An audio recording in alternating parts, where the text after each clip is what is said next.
Vice president हूँ डीजीपीसी जम्मू का, district gurdwara प्रबंधक ग्रेड जम्मू का। अब मंडे आना, अब मंडे। नहीं सर, मेरी बात सुनिए, पहले बात हाँ। सुनिए ना सर।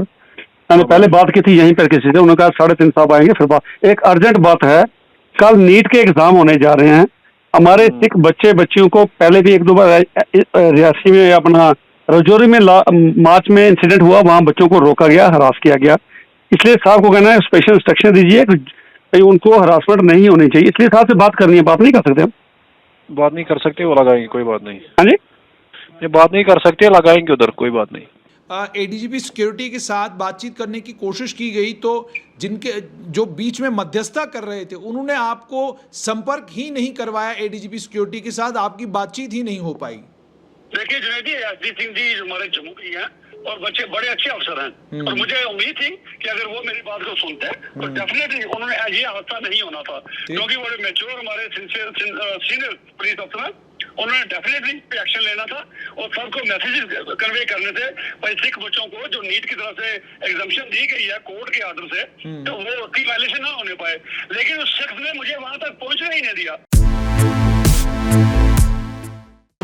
नीट का इम्तिहान था आज, और नीट के इम्तिहान में सिख बच्चों को 2 सेंटर्स पर, एक आरएन पब्लिक स्कूल चुआदी और दूसरा आर्मी पब्लिक स्कूल मुट्ठी, वहाँ पर नीट के इम्तिहान में उनको तब तक बैठने नहीं दिया गया जब तक उन्होंने अपने पारंपरिक कड़ा और करपान, सिख समुदाय के लोग धार्मिक तौर पर चूंकि उनके लिए मैंडेटरी है, इन दोनों चीज़ों को अपने साथ रखते हैं, जब तक इन्होंने ये उतारे नहीं तब तक उन्हें इम्तिहान में बैठने की इजाज़त नहीं दी गई। इस चीज़ से सिख समुदाय आहत हुआ है और डिस्ट्रिक्ट गुरुद्वारा प्रबंधक कमेटी जम्मू के उपाध्यक्ष बलविंदर सिंह ने बाज़ाबिता तौर पर इस सिलसिले में संपर्क किया एडीजीपी सिक्योरिटी के साथ और अपनी फरियाद उनके सामने रखने की कोशिश की। जब उन्होंने एडीजीपी सिक्योरिटी के साथ संपर्क किया और अपनी फरियाद उनके सामने रखी तो जिनके साथ फ़ोन पर उनका राबिता हुआ, फ़ोन पर राब्ते की वो ऑडियो जो है उन्होंने स्ट्रेट लाइन के साथ बलविंदर सिंह आरटीए एक्टिविस्ट और डिस्ट्रिक्ट गुरुद्वारा प्रबंधक कमेटी के उपाध्यक्ष ने हमारे साथ शेयर की है। आप ध्यान से इस ऑडियो रिकॉर्डिंग को सुनिएगा। ये ऑडियो रिकॉर्डिंग बलविंदर सिंह ने की है। आप ध्यान से इस ऑडियो रिकॉर्डिंग को सुनिए और उसके बाद देखिए कि एक इम्पॉर्टेंट पोजीशन पर बैठा हुआ आदमी, गुरुद्वारा प्रबंधक कमेटी का उपाध्यक्ष, जब एडीजीपी सिक्योरिटी के दफ्तर में फ़ोन करता है और यही दिक्कत और यही परेशानी इम्तिहान में आ सकती है, ये उनके साथ टेकअप करना चाहता है। और जैसा कि उन्होंने हमें बताया कि उनसे उनकी यही फरियाद कर रहे थे वो कि आप तमाम जगह पर ये बता दें कि अगर सिख समुदाय के बच्चे अपने पारंपरिक ड्रेस कोड में आते हैं तो आप उन्हें रोकेंगे नहीं, आप उन्हें तंग नहीं करेंगे, क्योंकि इस सिलसिले में बाज़ाब्ता दिल्ली हाई कोर्ट की जजमेंट भी है और उसके अलावा नीट जो इम्तिहान कराने वाली एजेंसी है उस एजेंसी ने भी अलग अलग जगहों पर ये लिख रखा है कि अगर सिख समुदाय के बच्चे अपने पारंपरिक ड्रेस कोड में आते हैं तो आप उन्हें इम्तिहान देने से नहीं रोकेंगे। आप पहले ध्यान से ही ऑडियो रिकॉर्डिंग सुनिए। हेलो सर बलविंदर सिंह बोल रहा हूँ। साहब आए हैं डीजीपी साहब? हाँ आए हैं जनाब। कौन साहब? सर मैंने पहले बात की थी सर, मैं वैसे तो मैं सोशल एक्टिविस्ट हूँ लेकिन मैं वाइस प्रेसिडेंट हूँ डीजीपीसी जम्मू का, डिस्ट्रिक्ट गुरुद्वारा प्रबंधक ग्रेड जम्मू का। अब मंडे आना, अब मंडे। नहीं सर, मेरी बात सुनिए, पहले बात सुनिए ना सर। मैंने पहले बात की थी यहीं पर किसी से, उन्होंने कहा 3:30 साहब आएंगे। फिर बात एक अर्जेंट बात है, कल नीट के एग्जाम होने जा रहे हैं। हमारे सिख बच्चे बच्चियों को पहले भी 1-2 बार रियासी में अपना रजौरी में मार्च में इंसिडेंट हुआ, वहाँ बच्चों को रोका गया, हरास किया गया। इसलिए साहब को कहना है स्पेशल इंस्ट्रक्शन दीजिए कि उनको हरासमेंट नहीं होनी चाहिए। इसलिए साहब से बात करनी है, बात नहीं कर सकते हम। बात नहीं कर सकते, वो लगाएंगे, कोई बात नहीं। हाँ जी, ये बात नहीं कर सकते, लगाएंगे उधर, कोई बात नहीं। नहीं बात साहब से हम एडीबी एक आम शहरी होने के नाते एडीबी साहब से ऐसी कोई बात नहीं कर सकते हम। नहीं नहीं नहीं, साहब बिजी है मीटिंग में। मुझे पहले सर आपकी जगह कोई दूसरा बैठा था, उन्होंने कहा मीटिंग चल रही है, 3:30 बजे आप बात कीजिए। ये ठीक है, मसला आपका ठीक है, 3:30 बजे आप बात कीजिए साहब से। साहब मीटिंग चल रही है, जब हो जाएगी खत्म तो कोई बात नहीं। तो सर ये देख लीजिएगा कल कोई इंसिडेंट ना हो। आज मैं आपकी बात कर, मैं आपसे कर ली बात, इंसिडेंट कोई होगा फिर ये कम्युनिटी का मसला बन जाता है, टेंशन क्रिएट हो जाती है। बस यही मेरा। साहब मीटिंग में, साहब मीटिंग में। नहीं फिर यहाँ पे ये कहिए ना, बाद में बात कर लीजिए। चलो बाद में देखेंगे, बाद में करो बात, कोई बात नहीं। ठीक है सर, मैं नहीं दोबारा करूँगा। 4 बजे करना, 4 बजे। जी।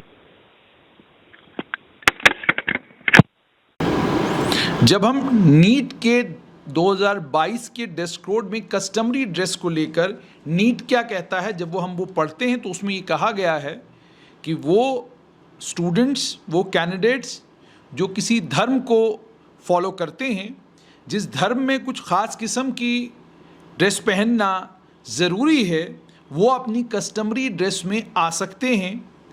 और उसके बाद वो आगे ये कहते हैं कि दिल्ली हाई कोर्ट के ऑर्डर के मुताबिक सिख समुदाय से ताल्लुक़ रखने वाले जितने भी बच्चे हैं उन्हें इजाज़त है कि वो अपना पारंपरिक कंगा, कड़ा, करपान अपने साथ इम्तिहान हॉल में ले जा सकते हैं। महिला स्टूडेंट्स के लिए कहा गया है कि वो अगर बुर्का पहनना चाहें तो उनको बुर्का पहनने की भी इजाज़त है।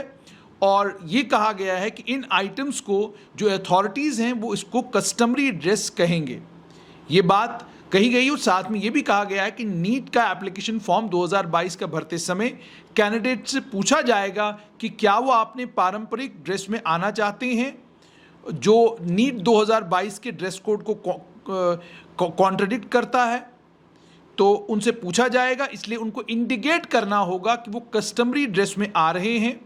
और एग्ज़ाम कंडक्टिंग जो अथॉरिटी है, ताकि वो सिक्योरिटी चेक स्मूथली कर सकें, इन कैंडिडेट्स को 1 घंटा रिपोर्टिंग टाइम से 1 घंटा पहले आना होगा। और इन्हें ये कहा गया है कि ये अपना ड्रेस कोड जो है केयरफुल तरीके से फॉलो करेंगे, ताकि अनफेयर मीन्स या मिसकंडक्ट के चार्जेस जो हैं इनके खिलाफ ना लगे। यानी नीट ने साफ तौर पर इजाज़त दी है सिख समुदाय के बच्चों को भी और मुस्लिम समुदाय से ताल्लुक़ रखने वाले बच्चों को भी कि वो अपनी पारंपरिक वेशभूषा में आ सकते हैं, इसकी इजाज़त है। और इसी चीज़ को लेकर जब डिस्ट्रिक्ट गुरुद्वारा प्रबंधक कमेटी ने ये कोशिश की कि नीट के इम्तिहान के वक्त कोई परेशानी ना हो और नीट के इम्तिहान के वक्त कहीं से भी सिख समुदाय के बच्चे कोई शिकायत लेकर ना आए कि उन्हें उनके ड्रेस कोड में इम्तिहान देने की इजाज़त नहीं दी गई, तो आपने ख़ुद देखा कि किस तरीके से बात को टाला गया और कैसे कहा गया कि मीटिंग में है साहब, और उसके बाद कोई बातचीत नहीं हुई। इसी सिलसिले में हमने जो डिस्ट्रिक्ट गुरुद्वारा प्रबंधक कमेटी के उपाध्यक्ष हैं बलविंदर सिंह, उनसे हमने बातचीत की। आइए आपको सुनाते हैं कि बलविंदर सिंह ने स्ट्रेट लाइन से बातचीत करते हुए क्या कहा। डिस्ट्रिक्ट गुरुद्वारा प्रबंधक कमेटी के उपाध्यक्ष बलविंदर सिंह। बलविंदर जी, मुझे सब बताइएगा कि आपने एडीजीपी सिक्योरिटी के साथ कब संपर्क किया, आज किया था या कल किया था? जिन्हें मुझे हमारी सरकारों का पता है कि ये हमारे फंडामेंटल राइट की वायलेशन बार बार करते रहे हैं, इसलिए मुझे ये खदशा था कि आज जो नीट के एग्जामिनेशन होने जा रहे हैं, ये उसमें भी कहीं ना कहीं हमारे सिख बच्चियों को हरास करेंगे, ह्यूमिलेट करेंगे, उनको अंदर जाने से रोकेंगे। जो हमारे फाइल का कार्य है, खासकर कड़ा, करपान और कृपान को रोका जाएगा। तो मुझे ये डर था, इसीलिए मैंने कल पहले शाम को 2:48 पे मैंने एडीजीपी साहब का वेबसाइट से नंबर लिया, उनके पीए साहब ने उठाया। तो जब पहले उठाया तो उन्होंने कहा जी आप साहब मीटिंग पे हैं, आप 3:30 बजे कीजिए। तो उस पर जिस शख्स ने बात की, बड़ी अच्छी बात की, पहले भाई आप 3:30 बजे कीजिए, ये बड़ा इंपॉर्टेंट इशू है, बात कीजिए। वो मेरे पास रिकॉर्डिंग नहीं है, लेकिन उसके बाद 3:30 बजे जब मैंने किया, वहाँ शख्स चेंज हो गया था। उसने पूछा जी क्या बात है, मैंने कहा जी मेरी पहले भी बात हुई है, आप मुझे बताइए ये हमारे कल एग्जामिनेशन होने जा रहे हैं, सिक्योरिटी की तरफ से ऐसा है कि एक सर्कुलर निकाल फैक्ट सबको कर दीजिए, ताकि हमारे सिख बच्चों को जो एक हमारा कस्टमरी ड्रेस है, और जिसको इस बार नीट ने भी एलोक किया है, क्योंकि दिल्ली हाई कोर्ट का ऑर्डर 11 जुलाई को जो आया, उसमें एक हमारी मनहरलीन कौर है, उन्होंने केस किया था। उन्होंने पीजीटी इकोनॉमिक्स से एग्जाम देने लगी थी, तो उसको रोक दिया। उसको कहा जी अगर आपने कड़ा पहन के जाना था तो 1 घंटे पहले आना था, लेकिन नीट ने कभी ऐसा नोटिफिकेशन नहीं निकाला था। तो अब वो क्लैरिफिकेशन उसकी आई थी, भाई अगर नीट ने सिख बच्चों के लिए नोटिस निकाल दिया करे कि वो अपने सेंटर में कम से कम 1 घंटा पहले रिपोर्ट करें, ताकि अच्छी तरह फ्रिस्किंग की जा सके। तो इसी वजह से मैंने जम्मू में किया था। और फिर मैंने एलजी साहब के प्राइवेट सेक्रेटरी को भी बात की, एलजी साहब के प्राइवेट सेक्रेटरी से बात करने की कोशिश की, प्रिंसिपल प्राइवेट सेक्रेटरी है प्रणव शर्मा जी, उन्होंने भी मेरा फोन नहीं उठाया। इसलिए उसी की बदौलत आज ये हुआ कि इन बच्चों को वही बात हुई जिस चीज का मुझे डर था। ये कहाँ पर ये इंसिडेंट कहाँ पर हुआ है? जो मुझे जी पहला फोन आया वो मुझे आर्मी पब्लिक स्कूल मुट्ठी में, ठीक यहाँ पर हुआ। तो वहाँ एक फादर का फोन है, पेरेंट का, बलविंदर जी ऐसे बात है। तो मैंने उसको कहा जी बात ये है कि ये जो नीट का मेरे पास स्क्रीनशॉट मैंने लिया हुआ है, मैं आपको सेंड करता हूँ, आप एग्जामिनेशन सेंटर वालों को बताइए। तो उसने कहा जी ठीक है। तो लेकिन उसने बताया, दोबारा मुझे फोन आया, कहते साहब ये नहीं मान रहे, कहते हैं जी ये गूगल का है, गूगल को हम नहीं मानते। मैं हैरान हुआ ये बात सुन के, भाई ये गूगल का है, भाई उनकी वेबसाइट से डाउनलोड किया है, उसमें लिखा है कि सिखों की ये कस्टमरी ड्रेस है, कोड अलॉट किया गया है, कड़ा, कृपान और कंगा। उसके बाद दूसरा मुझे फोन आया RN पब्लिक स्कूल चुआदी, ठीक, वहां से एक सदासर ने फोन किया, भाई ऐसे से मेरे बच्चे को रोका जा रहा है, तो मुझे ये चीज कही जा रही है। उसको भी मैंने यही कहा कि मेरे पास वो एक स्क्रीनशॉट पड़ा है, मैं आपको भेजता हूँ, तो आप ताकि उनके साथ शेयर कीजिए। तो बड़ा ठीक लगा, जब उनको भेजा तो 5 मिनट बाद कॉल उनकी आ गई, कहते जी बलविंदर जी शुक्रिया, हमारी इन्होंने मान लिया कि ठीक है, अगर ऐसा ऑर्डर है तो हम इसको मानते हैं, और उसने बच्चों को अलॉट कर दिया।